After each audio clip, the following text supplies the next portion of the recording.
Okay, so let's talk about Gautam Adani. It's one name, one massive business empire, but, there are two completely different stories about him. Is he this business genius, a visionary who's literally building a nation? Or is he a symbol of corporate power gone wild, wrapped in controversy?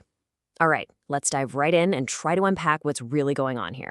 So, on one side, you've got this narrative of Adani as India's development engine, right? He's the guy behind these huge infrastructure projects. We're talking ports, airports, a massive push into renewable energy. But then, on the other side, you hear a totally different story, a story of just staggering debt, immense corporate power, and some really serious allegations of stock manipulation. So, the big question is, which one of these is closer to the truth? To really understand this whole conflict, we've got to go back to the beginning. And look, this is not some story of inherited wealth. Not at all. It's that classic rags to riches tale, a journey from being a small-time trader to a corporate magnate who literally built an empire from the ground up. So it all kicked off back in 1988 with a company called Adani Exports. They were originally in diamond polishing, of all things. But the real game changer, the move that changed everything, came in the 1990s, and that was the development of Mundra Port in Gujarat. Man, that was a masterstroke. From there, it was just this explosive expansion, first into energy, then into airports, and now a massive push into green energy. He's been fundamentally reshaping India's entire energy and infrastructure landscape. I mean, just look at how vast this empire is today. It's mind-boggling.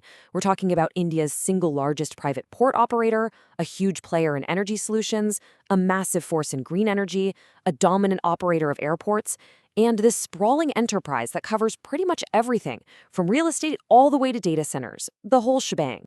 And to put that scale into some kind of perspective, at its absolute peak, the Adani Group's market cap hit an astronomical $280 billion. Think about that. A small diamond exporter became a global corporate giant in just a handful of decades. That's just wild. Okay, so let's dig into that first narrative. Let's make the case for Adani. Why do millions of people, countless investors, and even parts of the government see him as this absolutely essential engine for India's growth? Well, there are some pretty compelling arguments to be made. All right, argument number one, and it's a big one: infrastructure. You see, developing nations often have what's called an infrastructure gap. They just don't have enough roads, ports, power plants, you name it. Adani's supporters argue that he is filling that gap faster and more effectively than anyone else out there. And the impact of this, it's not just some abstract idea. It's super tangible. Just take Mundra Port, for example. It became a lifeline for Gujarat's huge textile and chemical industries. By building these world-class ports, the Adani Group has managed to slash logistics costs, which makes Indian exporters way more competitive on the world stage. This isn't just theory, It's a real economic advantage, and now they're expanding that model globally to places like Singapore and Abu Dhabi. Okay, now for the second major argument in his favor, Adani's absolutely pivotal role in India's green energy transition. And this is a really big deal, not just for India, but for the whole planet's climate goals.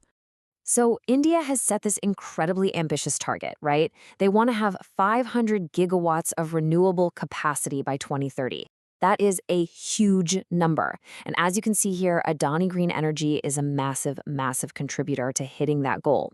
When the rest of the world is pushing India to move away from coal, you can see why private investment in solar and wind projects on this kind of scale is seen as absolutely essential. So, okay, that's the case for Adani as a nation builder. It sounds pretty good, but there's an equally powerful and completely opposite story. So let's flip the coin and look at the web of controversy and the really serious concerns that have been raised by critics, economists, and international observers. And right at the heart of all the criticism is this term you hear a lot: crony capitalism. Now, what does that mean? Well, the accusation is basically this: that Adani's explosive growth, especially after 2014, wasn't just about pure market genius. The argument is that it had a lot to do with his perceived closeness to political power, which, let's be honest, helps secure contracts and get regulatory approvals. It essentially gives his companies an unfair advantage over everyone else. And then you've got the numbers. The Adani Group's total debt has been reported at over 2 lakh crore rupees. For those of us outside India, that's more than 24 times billion US dollars. Now look, sure, large companies use debt to grow. That's normal. But critics are asking a very simple question: is this level of debt sustainable? For a lot of people, this raises some major red flags about financial risk. These concerns weren't just whispers, though. They were suddenly blasted onto the global stage in 2023 with something called the Hindenburg Report. No, this was published by a short seller. That's basically a company that makes money by betting a stock's price will go down. And this report was a bombshell. It didn't just cause a massive crash in Adani's stock prices, it sent shockwaves through the entire market and made people question their confidence in investing in India as a whole. And it's really crucial to understand just how severe these allegations were. We're talking about accusations of brazen stock manipulation, using a super complex web of offshore shell companies hidden away in tax havens, and just raising these fundamental questions about corporate governance and basic transparency. And it's not just about fancy financial engineering. There are also huge concerns about monopolies. Just look at the port sector. It's absolutely critical to the economy. Adani's market share there has ballooned to over 30%. When one player gets that dominant, it starts to look less like a healthy competition and more like a one-horse race. And you know what that can lead to? Less competition and potentially higher costs for everybody. And this leads to one of the most fascinating parts of this whole story, just how it's told. Because depending on where you get your news, you are going to hear two completely, wildly different versions of the Adani saga. It's a true war of narratives. Just look at the contrast here. Within India, a lot of the mainstream media frames Adani as this infrastructure hero, The story is all about economic growth and creating jobs. But then you turn to international outlets like Bloomberg or the Wall Street Journal, and the tone is completely different. It's much more skeptical, much more investigative, and laser-focused on the debt, the risk, and the questions around corporate governance. So why the huge difference? Well, it's not just one thing. It's a mix of factors, really. You've got the potential influence of government advertising. You've got the fact that tons of domestic investors have a direct financial stake in the company's success.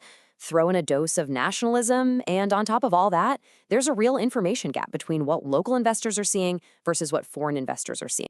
And all of this kind of brings us to the core of the issue, right? We have to ask, is this story really just about one man?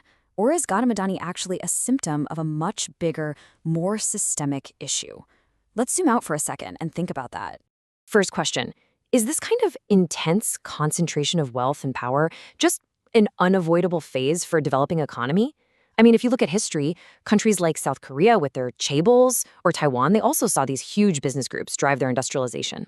So is India just going through its own version of that right now? Second, and this is a really critical question about governance, are the regulatory bodies actually equipped to handle something this massive? Is the whole system of checks and balances, we're talking market regulators, competition commissions, all of it, is it strong enough to manage the insane risks that come with a conglomerate of this size and with this much political connection? And that really leaves us with this one last big thought to chew on. If everyone just focuses on the individual, on the man himself, but the underlying system that allows for this kind of rapid concentration of economic and political power isn't really addressed, does getting rid of one person even solve the problem? Or does another person just rise up to take his place?